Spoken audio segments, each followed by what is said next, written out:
எங்கள் மண் ஐவகை நிலம் கொண்ட தமிழ் மண். அதிலே குறிஞ்சி மண்ணின் தலைவன் தான் முருகன். குறிஞ்சி திணையின் தலைவன் தான் முருகன். அவன் எங்களை போல் பிறந்தான், எங்களை போல் வாழ்ந்தான், எம் மக்களை வழிநடத்தினான் என்பதுதான் எங்கள் இலக்கியம் சொல்லுகிறது, தமிழ் இலக்கியம் சொல்லுகிறது, சங்க இலக்கியம் சொல்லுகிறது. புராண கதைகளில் வரக்கூடிய பாத்திரம் அல்ல முருகன். பிறந்தான், வளர்ந்தான், வாழ்ந்தான், மக்களை ஆண்டான் என்கிற குறிப்புகளை கொண்ட இலக்கியங்களை நாங்கள் பெற்றிருக்கிறோம். அவனை சுப்பிரமணியன் ஆக்கிவிட்டார்கள். தோழர்களே, ஒரு உண்மையை நீங்கள் தெரிந்து கொள்ள வேண்டும்.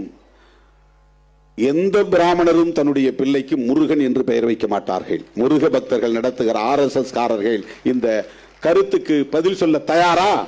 ஒரே ஒரு ஆளை அழைச்சிட்டு வந்து இவர் வந்து பை காஸ்ட் பிராமின், பட் இவருடைய நேம் வந்து முருகன் அப்படின்னு சொல்லுங்க. ஒருவேளை அப்படி வச்சா ஸ்கந்தன் வைப்பான். SKNDAN, ஸ்கந்தன்.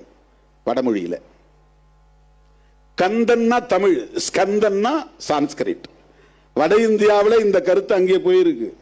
அங்க அவனுக்கு என்ன பேர்னா சுப்பிரமணியன், சுப்பிராமணியன்.